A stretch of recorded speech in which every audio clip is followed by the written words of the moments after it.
merci d'être là et je vais donc donner la parole à Camille qui va officiellement lancer ce webinaire de ce matin sur la loi climat et résilience. Donc, bonjour à tous et merci Sabine, merci pour votre participation à notre webinaire. Donc, nous sommes 7 étudiants du Master 2 DDMEG pour développement durable, management environnemental et géomatique de l'Université Paris 1 Panthéon-Sorbonne. Donc, nous travaillons depuis quelques mois afin d'analyser la loi climat et résilience du 22 août 2021 et ce webinaire a pour objet d'éclaircir son application sur votre quotidien en tant que professionnel du monde de l'immobilier. Alors, pour vous présenter le déroulé du webinaire, tout d'abord, on va présenter le partenariat de longue date avec l'OID. Puis, il y aura une présentation et une contextualisation historique de la loi climat et résilience. Et enfin, nous visionnerons une courte vidéo portant sur les grandes lignes de la loi climat et résilience avant de vous présenter plus en détail les travaux que nous avons effectués et que vous pourrez découvrir d'ici peu. Et nous terminerons notre webinaire par une session d'échange interactif avec vous. N'hésitez pas d'ailleurs à déposer vos questions dans la section questions et réponses et nous y répondrons à la fin du webinaire. Merci à tous et bon webinaire. Alors, je reprends la parole. Du coup, Nathalie, je veux bien que tu passes voilà, donc la suite de l'ordre du jour et donc l'introduction. Alors, une petite présentation pour ceux qui sont moins familiers de l'OID pour commencer. Donc, l'OID est une association reconnue d'intérêt général qui a plusieurs missions. Alors, Nathalie, je te laisse cliquer pour faire apparaître. Voilà. Donc, d'une part, le partage de connaissances. Donc, c'est la raison pour laquelle nous mettons à disposition de tous un centre de ressources en open source. Un objectif de repérer et d'encourager les sujets émergents. Pour ceux d'entre vous qui ont déjà participé à nos conférences immobilier et prospectives, c'est notamment l'un des enjeux. Et cela nous permet de produire un certain nombre de publications, d'études, d'outils, de baromètres, tout un tas de documents et d'outils qui nous semblent utiles pour les acteurs. Ensuite, on fonctionne à l'OID par intelligence collective, c'est-à-dire que l'enjeu, c'est également d'être un espace d'échange entre les acteurs de l'immobilier. Et c'est la raison pour laquelle nous animons des groupes de travail sur les différentes thématiques que nous traitons, au sein desquels les membres de l'OID, qui sont, on va le voir après, des grandes entreprises du secteur, les membres de l'OID peuvent échanger à la fois avec nous et entre eux sur leurs pratiques. Et l'objectif de tout ça, c'est évidemment la transition écologique. Pour ça, on souhaite renforcer les capacités des professionnels de l'immobilier en matière d'ESG et inscrire ces enjeux au cœur des stratégies immobilières. Alors, je ne me suis pas présentée officiellement, donc je suis Sabine Brunel, directrice adjointe de l'Observatoire de l'immobilier durable. Voilà, alors sur la slide suivante, donc on vous a remis un certain nombre de choses, d'événements que nous organisons, de groupes de travail que nous animons et les résultats, les livrables quelque part de tous ces travaux que nous menons et que vous pouvez trouver pour la majorité sur Taloen en accès libre. Alors, sur la slide suivante maintenant, avant de donner la parole aux étudiants, donc je vais simplement vous parler également des 2 programmes que nous avons lancés il y a quelques mois. Ça, c'est une nouveauté de 2021 pour l'OID, c'est de lancer des programmes mécénés. Donc, on en a 2. Le premier, c'est ESREI, European Sustainable Real Estate Initiative. Et l'enjeu de ce programme, c'est vraiment de dézoomer l'analyse de ces règles ESG et du cadre applicable pour le secteur du bâtiment à d'autres pays européens, de produire des études transverses, de produire des fiches pays pour savoir justement la façon dont nos voisins gèrent ces enjeux pour le secteur du bâtiment. Et de la même façon de ce qu'on fait sur la France, mettre à disposition des outils, mais cette fois-ci des outils qui englobent un certain nombre d'autres pays européens. Donc ça, c'est le premier programme mécéné que nous avons lancé en septembre 2021. Le second programme, qui s'appelle BIG, pour Biodiversity Impulsion Group, a été lancé en novembre 2021. Et sur ce programme, l'enjeu, comme son nom l'indique, c'est vraiment de produire des indicateurs de mesure de la biodiversité, ainsi qu'une plateforme cartographique qui intègre quelque part ces indicateurs et ces critères, et de produire de la même façon un certain nombre d'outils qui soient facilitateurs dans la prise en main chez les acteurs du bâtiment de cet enjeu de biodiversité.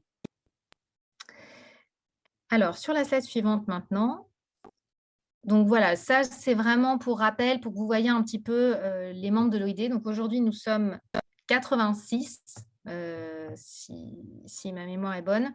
Et vous le voyez, on a vraiment une typologie d'acteurs variables et qui recouvre l'ensemble de la chaîne de valeur immobilière.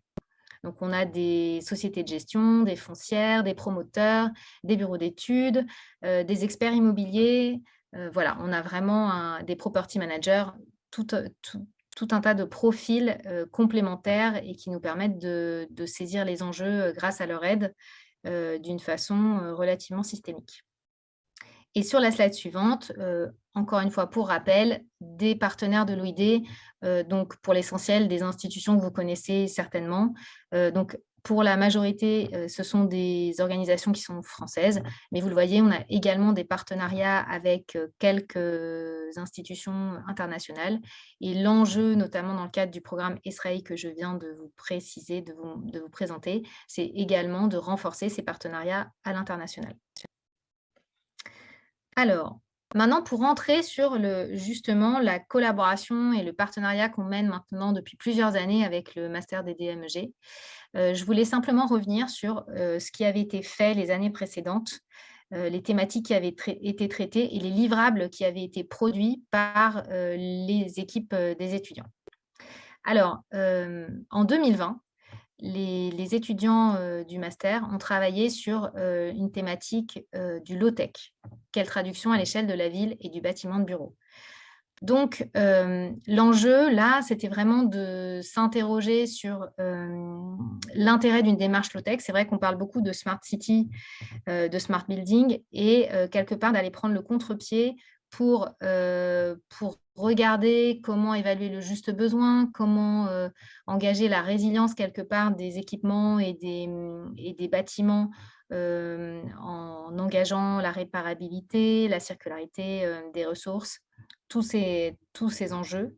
Et ça avait donné lieu à une étude dont l'éditorial avait été co-signé avec Philippe Biwix, qui est un expert en matière de low-tech. Alors, sur la slide suivante, on voit une infographie qui avait été produite sur la façon dont cet immeuble low-tech pourrait fonctionner quelque part sur ces différentes fonctionnalités. Comment on pouvait optimiser l'usage des surfaces, comment on pouvait favoriser une mobilité durable, comment on pouvait atteindre des bonnes performances thermiques, mais via des solutions qui correspondent à un juste besoin. Il y a vraiment cette notion de juste besoin qui est essentielle dans le cadre de la démarche low-tech. Voilà, donc vous voyez, c'était le livrable qui avait été produit à l'époque. Alors, et le même type de travail avait été mené pour la ville. Donc cette fois-ci, une interrogation sur comment la ville peut fonctionner si on privilégie les enjeux low-tech. Donc là, vous le voyez, la multifonctionnalité des lieux et des objets, des circuits courts, vraiment une réflexion sur limiter les déchets aussi, parce qu'il y a vraiment cette idée que chaque objet, chaque déchet, chaque ressource utilisée ou générée inutilement, eh bien, en fait, c'est pas optimisé. Et donc, dans le low-tech, il y a vraiment cette idée d'être en adéquation avec un niveau de besoin et un niveau de génération de déchets qui soit quelque part maîtrisé. Et tout en gardant et tout en conservant un confort et des fonctionnalités qui soient performantes. C'est là que réside tout l'enjeu de cette démarche. Alors, sur la slide suivante, donc cette fois-ci, les travaux qui ont été menés l'année dernière, en 2021, avec le groupe étudiant. Et cette fois-ci, ça a porté sur un guide des écomatériaux pour l'immobilier. Donc, les étudiants avaient analysé 11 matériaux, donc parmi lesquels, par exemple, le bois, la paille. Ils avaient fait une fiche sur la terre crue, le liège, le chanvre. voilà, ce type de matériaux et vous allez le voir sur la slide suivante.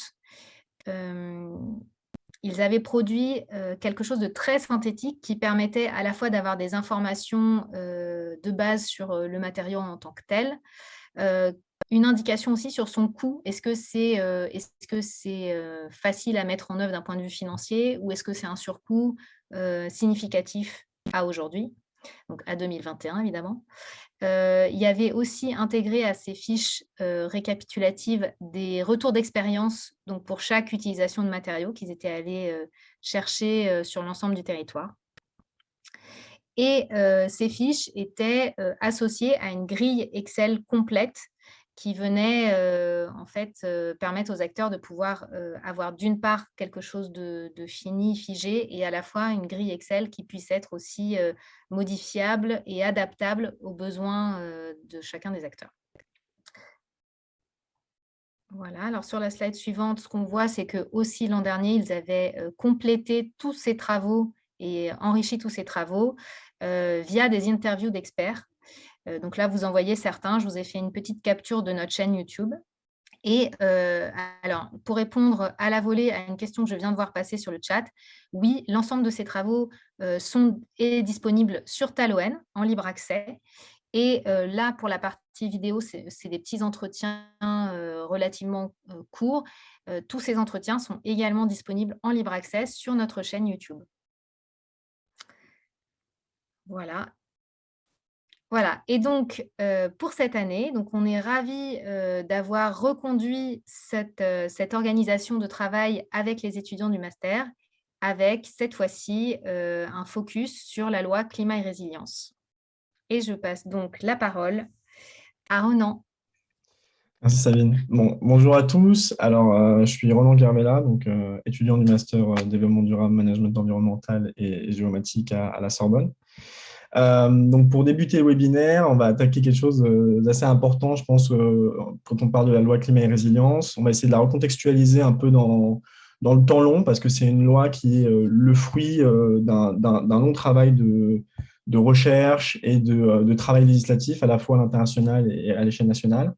Alors, tout commence à peu près dans les années 60, une grande montée des nuances et des pollutions faites à l'environnement, dû notamment à l'importante croissance économique qui a suivi les deux guerres mondiales, avec reconstruction des villes, accélération de l'urbanisation causée par l'exode rural, déclenché donc dans tout ce sillage du développement économique intense, et notamment dans nos pays à nous, les pays qu'on dit aujourd'hui développés.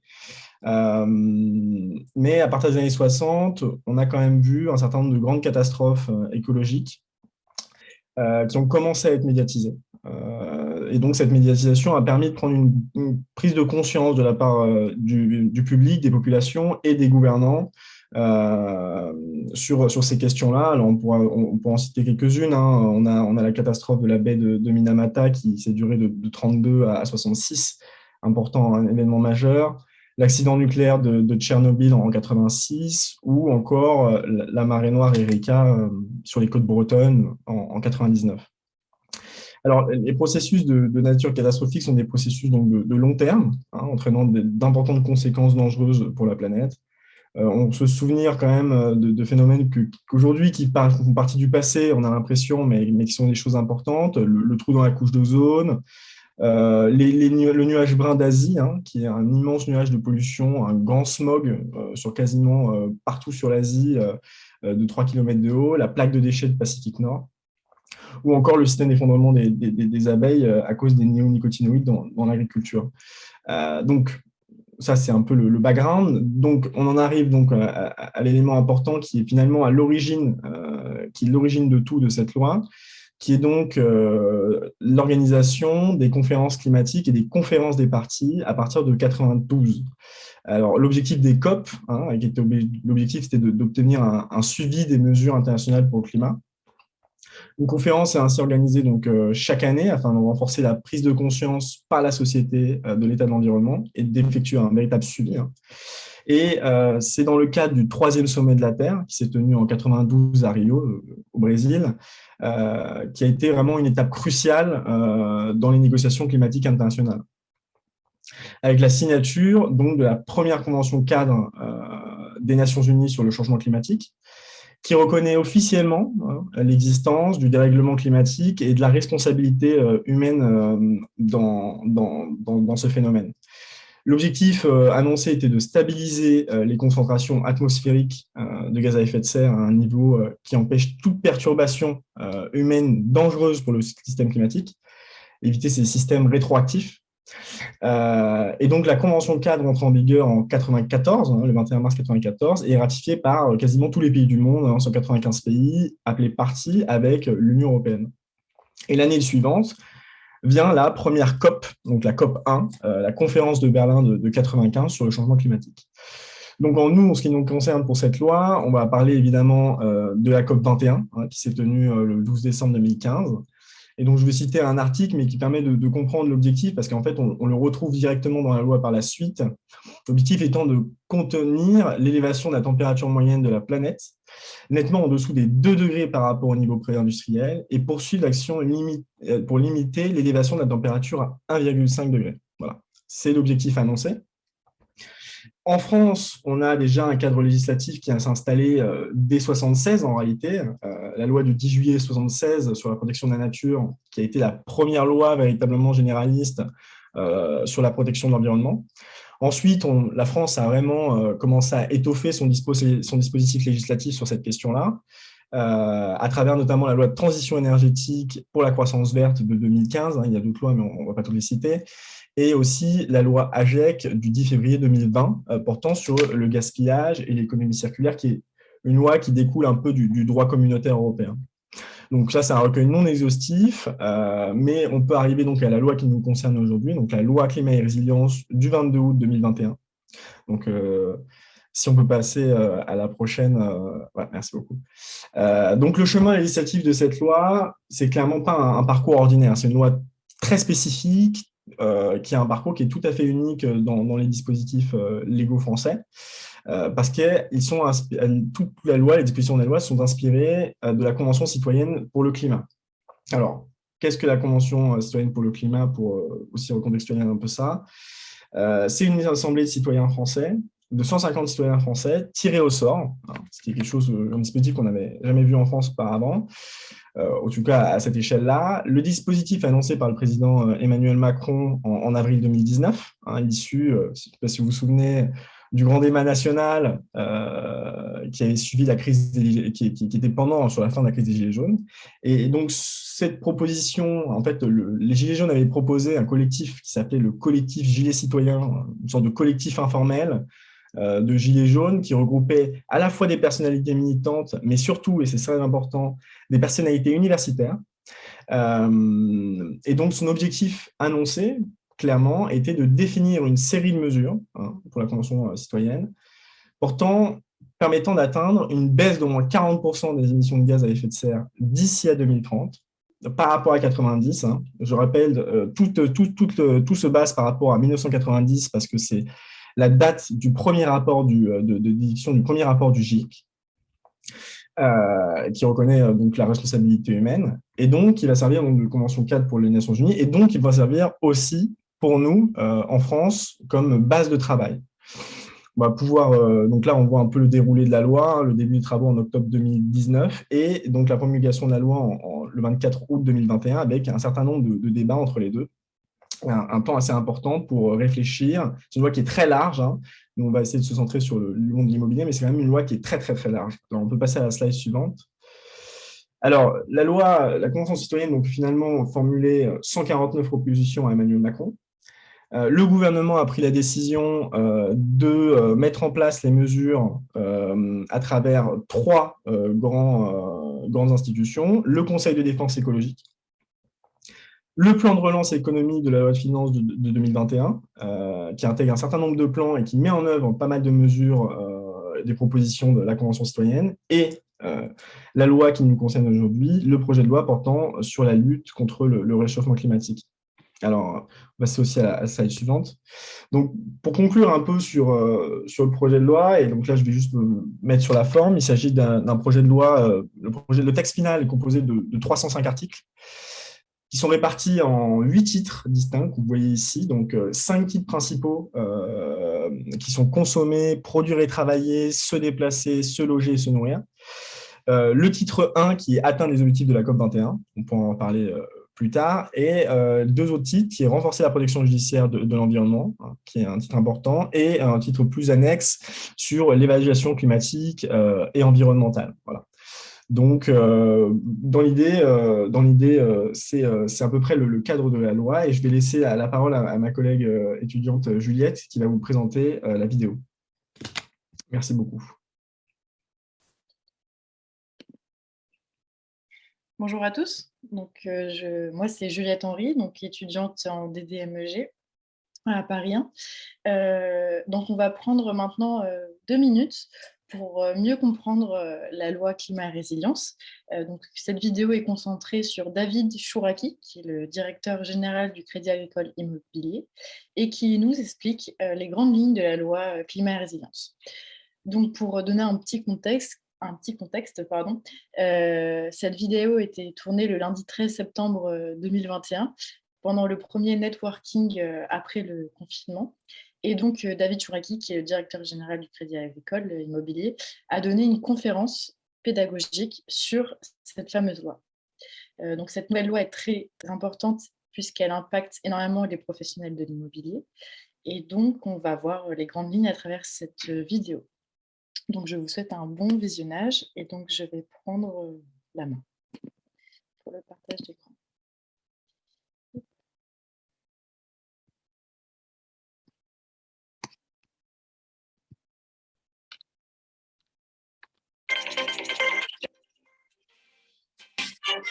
Alors la loi climat et résilience, finalement, elle s'inscrit dans un travail parlementaire qui maintenant a plusieurs années, un peu plus une décennie, avec le Grenelle 1, avec Allure, avec Élan. On a finalement une loi qui vient renforcer encore les incitations, mais aussi les injonctions à réaliser un certain nombre de travaux énergétiques dans les logements.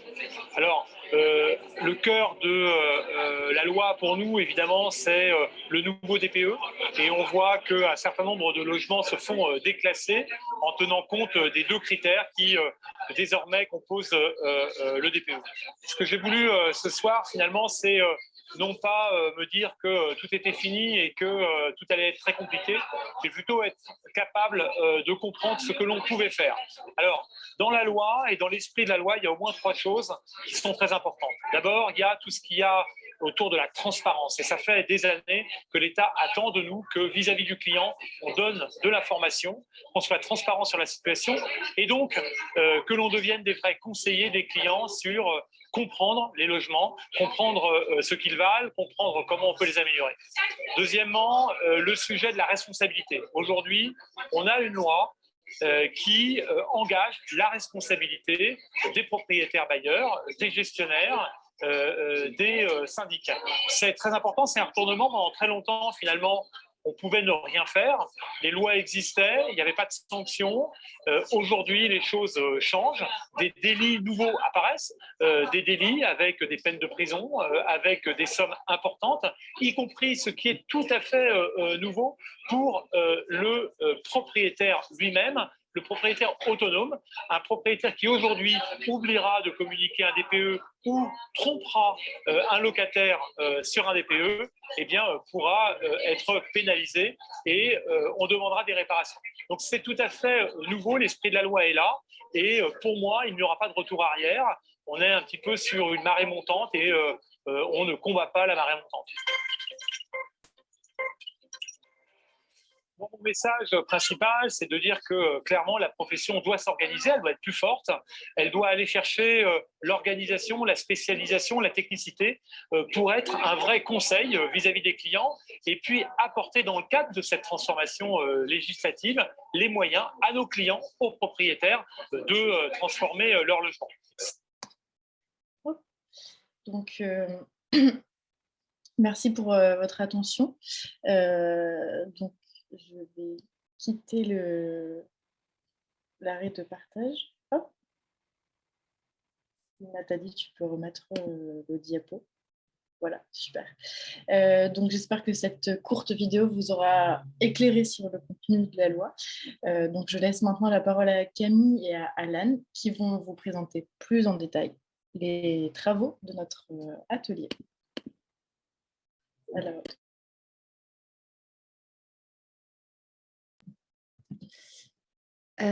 bonjour, donc en effet, dans le cadre de notre collaboration avec l'OID, notre atelier a été amené à produire différents supports visant à rendre plus explicites les mesures introduites par la loi. Donc, en premier lieu, comme vous pouvez le voir sur le support de présentation, nous avons réalisé un outil Excel très général qui recense les 305 mesures de la loi classées par titre et par chapitre. Donc, concrètement, l'outil Excel explicite le contenu de la mesure, sa date d'entrée en vigueur et le niveau de contrainte de celle-ci. Mais l'outil Excel comporte également les impacts potentiels de la mesure, tant sur le secteur privé que public, et plus particulièrement sur le type d'acteurs du monde de l'immobilier potentiellement impactés parmi les différents collèges de l'OID. Donc, nous avons également réalisé une identification des enjeux ESG pour chaque mesure, c'est-à-dire les critères environnementaux, sociaux et de gouvernance permettant de réaliser une analyse extra-financière pour une entreprise. Donc, ces différents indicateurs nous ont servi à définir quels secteurs de l'entreprise et de leur stratégie RSE seront impactés par la loi.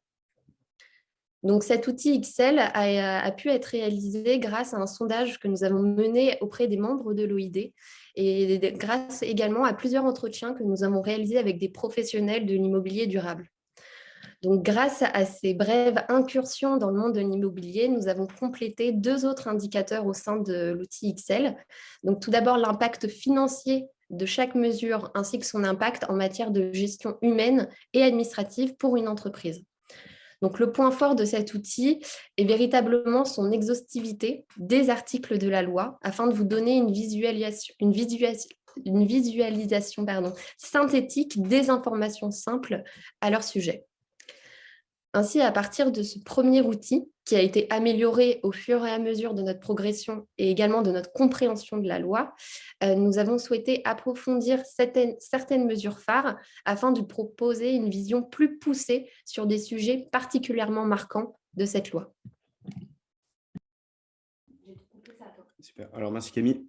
Alors, bonjour à tous. Moi, c'est Alan Bellali, donc je suis étudiant en master DDMEG.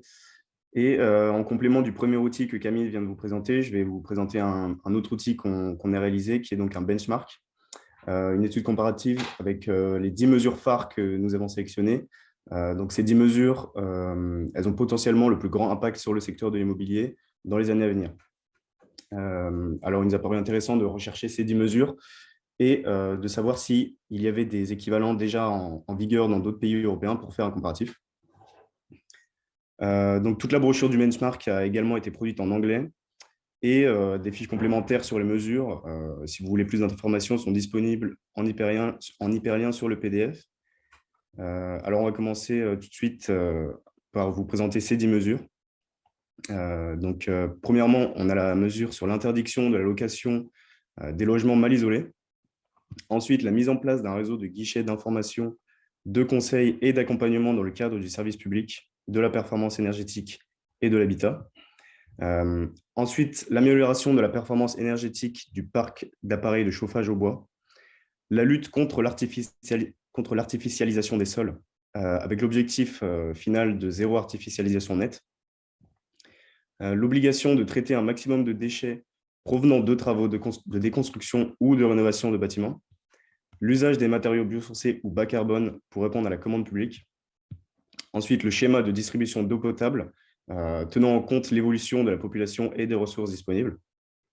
L'obligation de végétalisation et d'installation de dispositifs de production d'énergie renouvelable dans le cadre de rénovation ou de nouvelles constructions. Le déploiement de bornes de recharge électrique dans les immeubles collectifs. Et enfin, la création de l'article L231-3 du Code de l'environnement portant création de l'écocide. Alors, pour chaque mesure, on vous présentera un benchmark qui représente à quelle période s'effectue l'application de cette mesure-là. Alors, un temps relativement court correspond à la période entre la promulgation de la loi et le 1er janvier 2022. À moyen terme, ça correspondra à la période entre 2022 et 2025. Et enfin, à long terme, c'est-à-dire pour les mesures dont l'entrée en vigueur s'effectuera au-delà de 2030. Alors, on a également estimé le niveau de contraintes pesant sur les secteurs à partir des indications ou obligations présentes dans ces différentes dispositions. Chaque mesure a été comparée à une équivalente prise en Europe, comme je vous l'ai dit, et à chaque comparaison, nous indiquons en bas de page la différence de contraintes qu'il peut y avoir entre les mesures donc, de la loi climat et résilience qui s'applique en France et des mesures équivalentes qu'on aura pu trouver ailleurs. Pour les besoins du webinaire, on vous présentera uniquement 5 mesures, mais vous pourrez bientôt découvrir l'intégralité du benchmark et tous les outils d'ailleurs seront disponibles sur Talouine. Alors donc, pour commencer, on va commencer par la première mesure qui concerne l'interdiction des locations des logements mal isolés. Et cette interdiction s'appliquera principalement aux propriétaires qui souhaiteront louer leur logement. Et donc, d'ici 2023, un propriétaire devra rénover l'isolation de son logement s'il désire en augmenter le loyer, donc, qui est un peu le propre du propriétaire de à terme pouvoir augmenter son loyer. Donc pour cause, il sera interdit d'augmenter les loyers des logements qualifiés de passoires thermiques, c'est-à-dire les logements dont le DPE se situe entre la classe F et G. Il sera également interdit de louer les logements de classe G d'ici 2025 et à terme, d'ici 2028, ceux de classe F. La même chose sera exigée à long terme, encore plus en 2034, pour les logements classés E. Une mesure similaire est déjà appliquée au Royaume-Uni sous le nom de Decent Home Standard. Son contenu est un peu moins exigeant que l'exemple français, parce que ici en Angleterre, seuls les logements sociaux sont touchés et les objectifs et les échéances ne sont pas rigoureusement chiffrés comme on peut l'avoir en France. Cette mesure se contente d'identifier seulement les fournitures en fait, nécessaires pour qu'un logement soit considéré comme décent. On peut passer tout de suite à la deuxième mesure. Alan, pardon, je me permets juste une petite incursion, une petite parenthèse pour dire qu'effectivement, dans le cadre du fait qu'on veut maintenant produire des ressources en anglais sur Talouine et qu'on a lancé ce programme européen, c'est une demande nouvelle de cette année de l'OID d'avoir demandé aux étudiants d'aller regarder ce qui se faisait ailleurs pour chacune des mesures et de produire un document en anglais. Donc, je profite de l'occasion pour vous dire que sur Talouine, vous trouverez aussi des ressources en anglais. Vous pouvez envoyer à vos collègues ou à vos partenaires partout en Europe. Et pour remercier les étudiants de s'être prêtés au jeu et d'avoir fait ce travail complémentaire cette année de production du benchmark également en anglais. Super. Merci beaucoup Sabine pour ces précisions. Et donc, on va pouvoir passer à la deuxième mesure qui porte lutte contre l'artificialisation des sols avec l'objectif à terme de zéro artificialisation nette.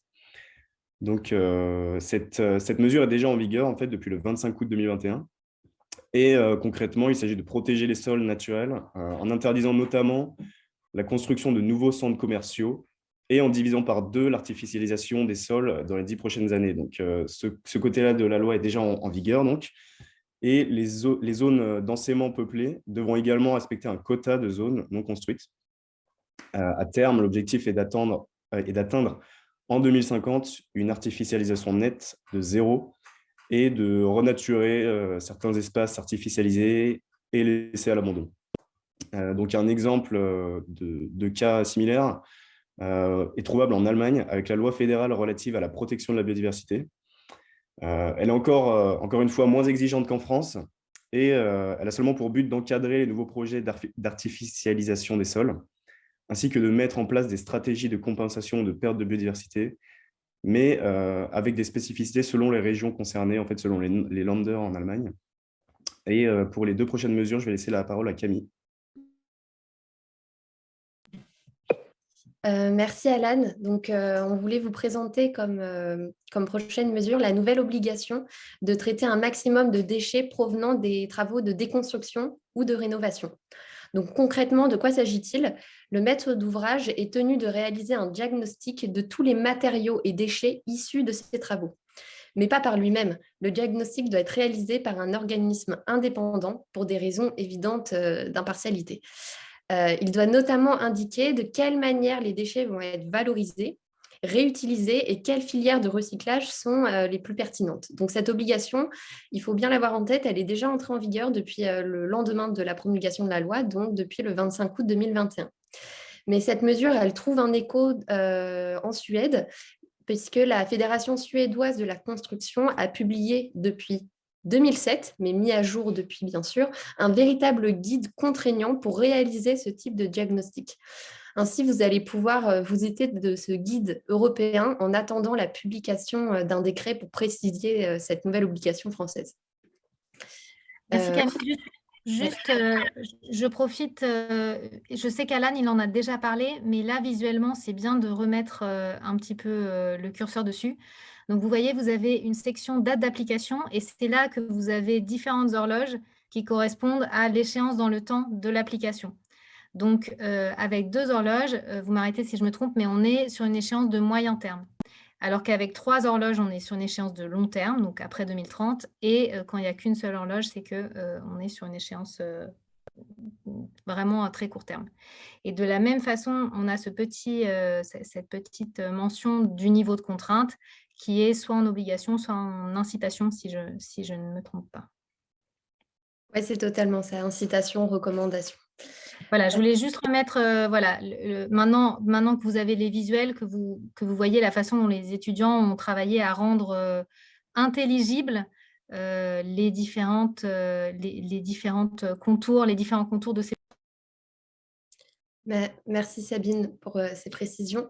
Donc maintenant, je voulais vous présenter la nouvelle obligation également de végétaliser et d'installer des dispositifs d'énergie renouvelable dans le cadre également de rénovation et de nouvelles constructions. Donc concrètement, l'obligation, elle s'impose qu'aux ensembles plutôt importants, donc les bâtiments à usage commercial, industriel ou artisanal de plus de 500 mètres carrés, ainsi qu'aux bâtiments à usage de bureaux de plus de 1000 mètres carrés. Donc ça correspond pour cette fois-ci aux mêmes dispositions que pour le décret tertiaire. Et ça concerne également les parkings extérieurs de plus de 500 mètres carrés.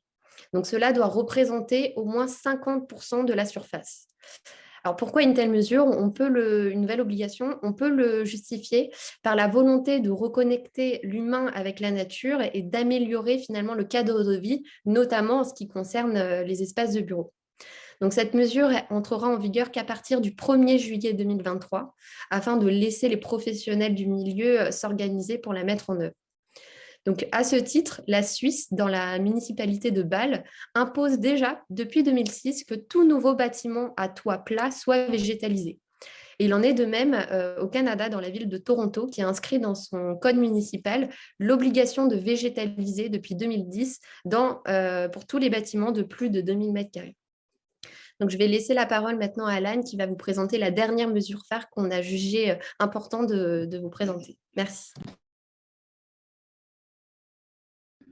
Super. Alors, merci beaucoup, Camille. Alors oui, moi, je vais vous présenter la dernière mesure qu'on a sélectionnée, donc qui est un peu moins opérationnelle, mais on estime important de vous l'introduire et ainsi de vous alerter en fait, sur la création du délit d'écocide. Depuis le 25 août 2021, le fait de polluer intentionnellement les eaux superficielles, souterraines ou d'abandonner des déchets entraînant des nuisances graves et durables à la santé, la flore ou la faune est considéré comme un écocide. Donc, la peine encourue est de 10 ans d'emprisonnement et l'amende de minimum 4,5 millions d'euros. Et celle-ci peut être portée jusqu'au décuple en fait, de l'avantage qu'on aurait tiré de la commission de l'infraction. Cette mesure, c'est une mesure qui a été très, très médiatisée depuis l'entrée en vigueur de la loi et qui n'a pour l'instant pas fait l'objet de poursuites. Par contre, la Belgique souhaite pour autant déposer un amendement devant la Cour pénale internationale afin que l'écocide figure à côté des crimes de génocide, de crimes de guerre ou encore de crimes contre l'humanité. Donc, c'est une actualité qui est très certainement à suivre et qui peut très vite évoluer. Je redonne la parole à Camille, donc, qui va présenter la brochure sur la CCC. Merci Alan. Donc, un troisième étui a été réalisé par notre atelier, donc à la demande de l'OID, et qui se présente également sous la forme d'une brochure numérique. Donc, il s'agit ici d'une comparaison entre les propositions émanant de la Convention citoyenne pour le climat, qu'on vous a présentée en introduction, et la loi climat et résilience, qui avait à vocation à traduire tout ou partie des propositions de la CCC en dispositions législatives. Donc, cet outil a vocation de garder un statut neutre, partant du postulat qu'il existerait potentiellement un décalage, comme c'est fréquemment véhiculé dans les médias et l'opinion publique, entre les propositions de la Convention et le texte final. Donc, cet outil se contente véritablement d'évoquer des faits sans interprétation de notre part entre les propositions de la CCC et la réalité de la transcription législative. Ainsi, sur cette slide, vous pouvez voir qu'en fait, la brochure est divisée en 3 parties. Donc, tout d'abord, les propositions retenues dans la loi, c'est-à-dire lorsqu'on estime que la proposition est reprise telle que rédigée par la Convention citoyenne. Vous avez également les propositions retenues mais modifiées, dans le sens où la proposition est reprise, mais dont certaines mesures ont été modifiées lors de la transcription législative. Et enfin, les propositions rejetées, dans le sens où l'élément essentiel qui composait la proposition de la Convention n'a pas été repris dans la loi. Voilà. Je laisse la parole à Alan qui va conclure sur cette présentation de nos travaux. Merci. Super. Alors, merci encore, Camille. Comme j'ai dit, l'ensemble de ces documents vous seront bientôt partagés et vous pourrez découvrir plus concrètement nos travaux sur Taloen. Je laisse maintenant la parole à un autre collègue étudiant pour la dernière partie de ce webinaire qui portera sur un échange interactif et une présentation de la veille juridique de la loi. Donc, Orchi, je te laisse la parole. Bonjour à tous, donc encore une étudiante de DMEG et en fait on a bien voulu remettre un peu le contexte du discours public médiatique qui existe autour de ce loi. Peut-être vous en avez vu passer des éléments déjà, mais du coup pour s'y faire on a assuré une veille entre maintenant et janvier 2022 sur les différentes propositions, notamment les 10 mesures phares qu'on a identifiées. On a fait une veille des articles, surtout de presse. Et en fait, à travers cette veille, on a pu identifier les mesures qui font plus parler d'elles. Et comme vous pouvez peut-être deviner, l'une qui fait le plus parler d'elle, c'est l'artificialisation des sols, qui suscite vraiment beaucoup de débats. Par exemple, le mouvement des entreprises de taille intermédiaire a déclaré que cette mesure est incompatible avec le développement industriel. L'Association des maires de France a demandé un report de l'échéance prévue de la transcription dans le SCOT. Dans le département de Marne-et-la-Loire, les élus tirent la sonnette d'alarme sur les conséquences en matière d'habitat. En Corse, on estime, plusieurs maires estiment que c'est une mesure complètement inadaptée en Corse. Ou encore en Normandie, une des maires a publié une tribune en disant que les zones rurales seront injustement pénalisées pour leur frugalité. Ainsi qu'encore une autre maire, le maire de Versailles, a évoqué le problème de l'accès à la propreté des jeunes. En même temps, on a des exemples de contraire grâce à l'ADEME qui a lancé un appel de manifestation d'intérêt où 22 territoires ont été retenus, qui sont aidés avec cette expérimentation de comment mettre en place cette zéro artificialisation nette. Et pour cela, l'Agence de transition écologique a débloqué 1,8 million d'euros. Et juste pour aussi remettre où on en est, il y a 3 décrets relatifs à la limitation d'artificialisation de sol qui ont été mis en consultation jusqu'à récemment, jusqu'au 25 mars en fait. Et parmi ceux-ci figure celui qui définissait les types de sols considérés comme artificialisés ou non, et une deuxième qui déterminait quelles étaient les modalités de désartificialisation qui pouvaient compenser l'artificialisation. Donc, c'est vraiment un sujet à chaud. Une autre c'est plusieurs articles, c'est l'interdiction de location des passoires thermiques. Certaines y voient une opportunité d'investissement. L'agence immobilière et la forêt, par contre, dit que c'est un véritable défi pour le marché d'immobilier dû à des difficultés d'approvisionnement en matériaux et qu'il y a un souci de calendrier et de financement. L'Union sociale pour l'habitat alerte sur les financements nécessaires, même si c'est quand même prévu par la loi. Encore apparaît-il la végétalisation, où l'Union nationale des entreprises de paysage espère que ça va les propeller au cœur des enjeux de l'aménagement et de la construction. Et en fait, c'est soutenu par le sondage d'IFOP qui affirme que la sécurisation de l'espace public et le verdissement de la ville et de la diminution de l'étalement urbain au profit de la nature vient en tête des demandes de Français loin devant le logement ou la propreté. Et finalement, les bornes de recharge sont aussi vues comme des opportunités et Denis, par exemple, teste le déploiement de ces bornes et estime qu'un immense marché s'ouvre. Le reste des mesures n'est pas aussi discuté, au moins dans la presse. Et du coup, on a voulu faire ce tour de table afin de bien lancer les questions-réponses. Donc maintenant, c'est le moment. On est tous disponibles pour répondre à toutes les questions ou observations que vous avez. On en a déjà récolté plusieurs dans la rubrique questions-réponses. Donc, n'hésitez pas de les poser là-bas ou ici. Merci.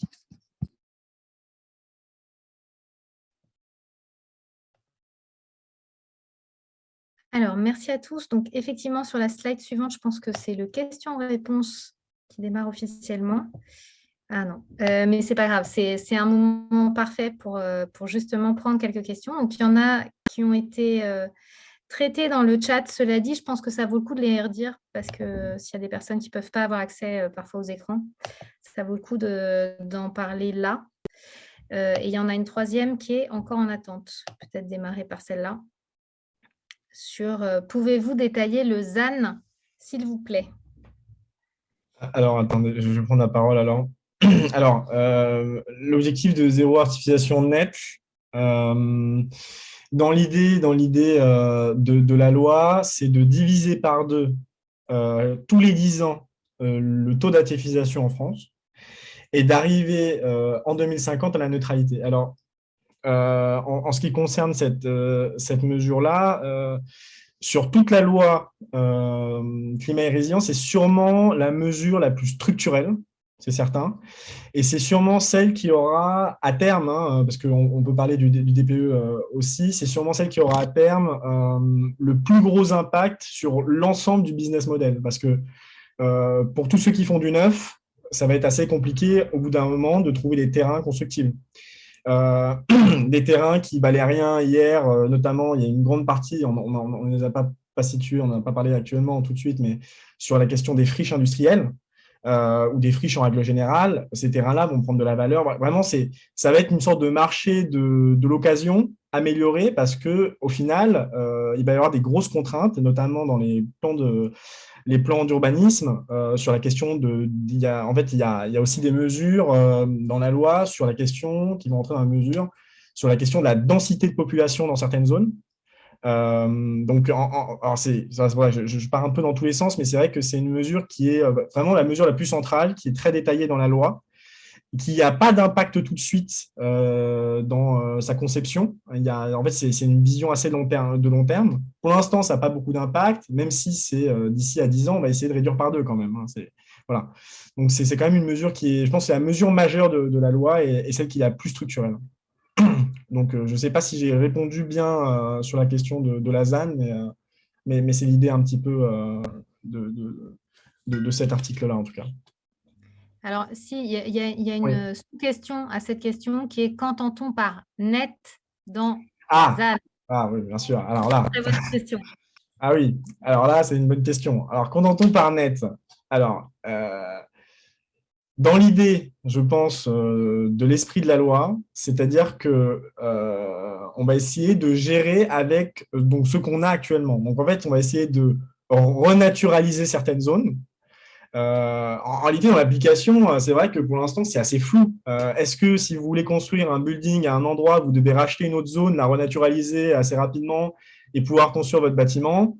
Ça, j'en suis pas certain. Mais en tout cas, l'objectif de l'objectif net, c'est en fait d'essayer d'optimiser tous les espaces qui ne sont pas optimisés aujourd'hui. Voilà. Donc, toutes les friches, limiter les zones pavillonnaires, par exemple, ça va être un grand point important.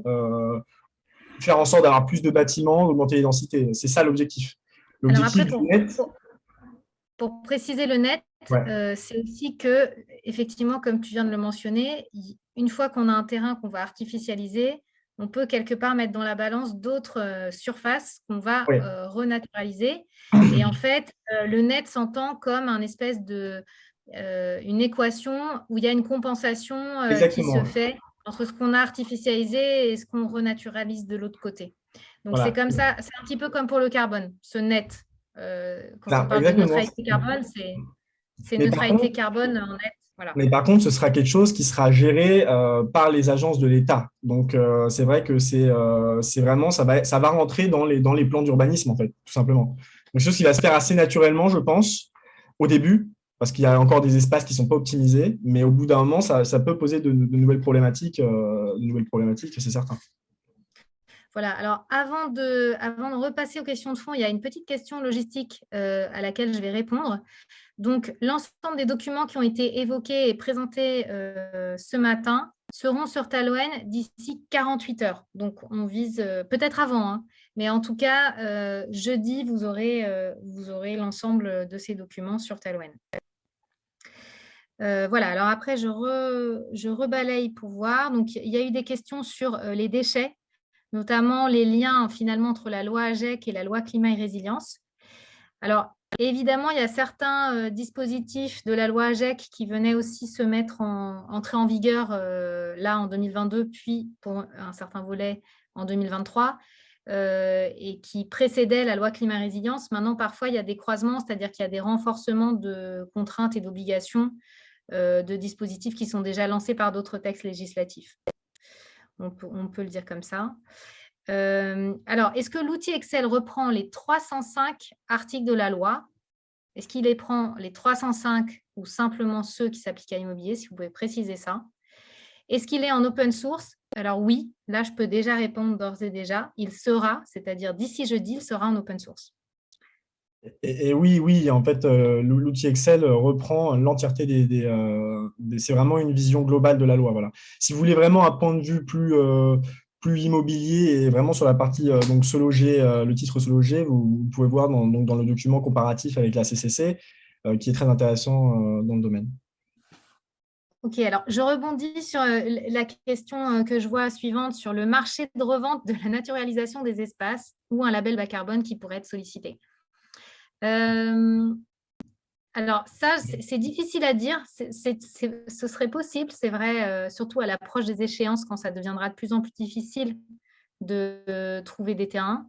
On peut peut-être l'envisager, mais ce n'est pas des choses qui sont pour moi, à l'heure actuelle, structurées dans les textes. Voilà.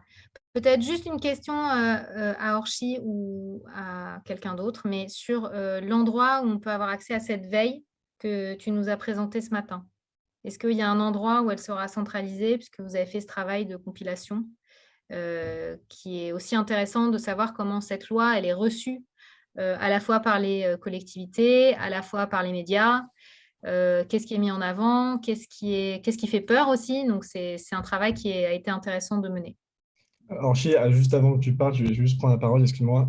Non, on n'a pas repris les 305 parce qu'il y a énormément d'articles qui sont juste des articles paramétriques légaux, donc qui ne sont pas particulièrement utiles. Il n'y a pas l'entièreté des articles, il y a vraiment que les articles qui changent quelque chose. Voilà.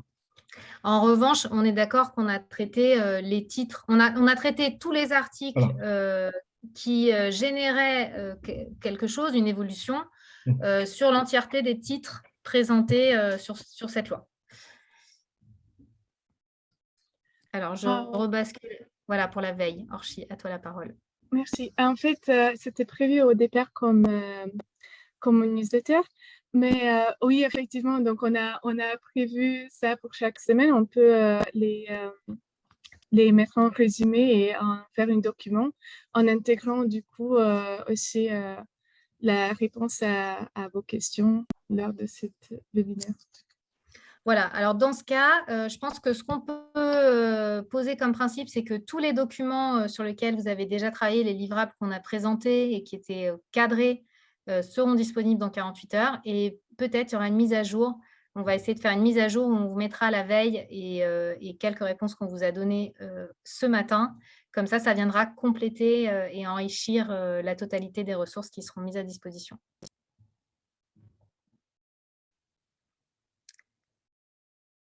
Voilà, alors on s'était calé, on ne vous l'a pas évoqué en début de séance, on s'était calé un créneau large d'1h30 pour pouvoir vraiment prendre un maximum de questions de façon confortable. Mais il n'y a pas de souci, si jamais c'est suffisamment clair et que maintenant, finalement, ce que vous attendez, c'est évidemment de prendre connaissance des documents. On peut s'arrêter là. Cela dit, je suis en train de voir qu'il y a d'autres questions. On va peut-être juste un tout petit peu creuser les différentes questions que je n'ai pas regardées. Alors, il y a une remarque qui nous est faite. Donc, au sein du titre « Se loger et adapter les territoires aux effets du dérèglement climatique », il y a 15 articles sur l'évolution de la gestion de l'érosion côtière, résolument tournés vers le réaménagement du littoral et l'intégration du recul de trait de côte dans la planification de l'urbanisme.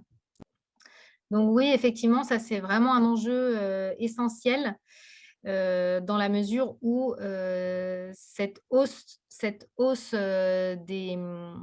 du niveau de la mer et l'érosion côtière en parallèle, ça va être un enjeu fondamental des années qui viennent et qui est mentionné comme un enjeu crucial dans le dernier rapport du GIEC. Donc, on a bien en tête et donc normalement ces articles-là sont intégrés dans la grille Excel. Ensuite, les fédérations des diagnostiqueurs immobiliers viennent de demander un nouveau report au 1er janvier 2023 de l'obligation d'audit énergétique. Le calendrier de sortie progressive est-il compromis par les problèmes de méthodologie sur l'audit et DPE et problèmes de compétences? Ok, alors là, je peux aussi me permettre de répondre. À ma connaissance, non, pas aujourd'hui, c'est-à-dire qu'il y a eu effectivement des petits ajustements de la méthode. Enfin, ça, c'est du moins la façon dont on le formule, mais il y avait certains logements qui avaient leur classe qui était très dégradée, au-delà de ce qui avait été anticipé par le ministère dans sa présentation de la refonte du DPE logement. Et normalement, à ma connaissance, ces bugs ont été progressivement résolus. Et le nouveau DPE est à nouveau entré en vigueur, si je puis dire, en novembre dernier. Donc, à ma connaissance, il n'y a pas de raison que le calendrier soit décalé du fait des petits bugs qui ont été observés au début de la mise en route de ce nouveau DPE. Voilà. Alors, normalement, est-ce que j'ai répondu à tout? Je n'ai peut-être pas tout vu. Alors, il y a peut-être une dernière question. La mesure du ZAN entre les PLU à travers le coefficient du biotope par surface, oui. Est-ce que ça se fait via le coefficient de biotope par surface ou bien il y a d'autres outils et méthodologies? Peut-être juste répondre à cette dernière question et on va ensuite fermer le webinaire.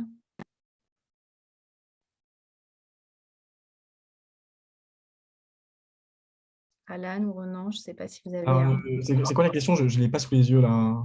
En fait, oui, il y a beaucoup de questions, donc parfois on en oublie une. Elle date de 11h56 sur le question-réponse. Est-ce que la mesure du ZAN entre dans les PLU à travers le coefficient de biotope par surface ou existe-t-il d'autres outils et méthodologies? Alors non, je ne sais pas si... Alors ça, c'est une bonne question. Non, je ne sais pas si tu peux apporter une réponse, mais la ZAN, comme l'a dit Renan, elle n'est pas encore très explicitée. Je ne pense pas qu'on a autant de détails par rapport à ça. Renan, je ne sais pas si tu en connais. C'est vraiment très spécifique, donc je ne suis pas certain de pouvoir répondre de façon pertinente à ces questions-là. Il faudrait que je refasse des petites recherches. Mais je pense qu'il y a, oui, mais je pense qu'il y a beaucoup d'autres outils méthodologiques. Et surtout, je pense qu'à la fois les régions et les municipalités auront quand même un certain degré de manœuvre. Donc, c'est pas, je ne pense pas que ce soit très, très carré, aussi carré qu'un véritable coefficient pur et dur. Voilà. Mais, Alors, je ne peux pas répondre juste plus que ça. pour compléter ce que vient de dire Renan, pour dire que sur la biodiversité, on sait qu'il y a un enjeu sur les indicateurs à choisir, à produire. C'est l'une des raisons d'ailleurs pour lesquelles l'OID coordonne et pilote ce projet mécéné, ce programme mécéné BIG sur la biodiversité et qui va se pencher sur cette question des indicateurs. Sur la question spécifique de est-ce que c'est le biotope par surface qui est utilisé, ce que je propose, c'est comme on s'est fixé le principe qu'il y aurait un petit document récap des principales questions-réponses. On essaiera d'y répondre dans ce cas-là dans la mise à jour qui sera aussi mise en ligne sur Taloen. Et donc, je remercie tous les participants de ce matin et je remercie toutes les personnes qui nous ont laissé des messages chaleureux sur le fil de discussion pour féliciter les étudiants pour leur travail. Je termine donc ce webinaire en vous disant que nous avons 2 conférences et webinaires qui arrivent prochainement. L'une sur le dispositif éco-énergie tertiaire et la plateforme Opéra, donc avec l'ADEME le 12 avril prochain de 14h30 à 16h. Et un webinaire sur les scénarios transition 2050, donc plutôt le volet résilience des bâtiments, qui sera aussi co-animé avec l'ADEME, et cette fois-ci le 14 avril de 14h30 à 15h30. Donc, je vous souhaite à tous une excellente journée et merci encore pour votre participation ce matin. Merci à tous. Merci beaucoup. Bonne journée à vous.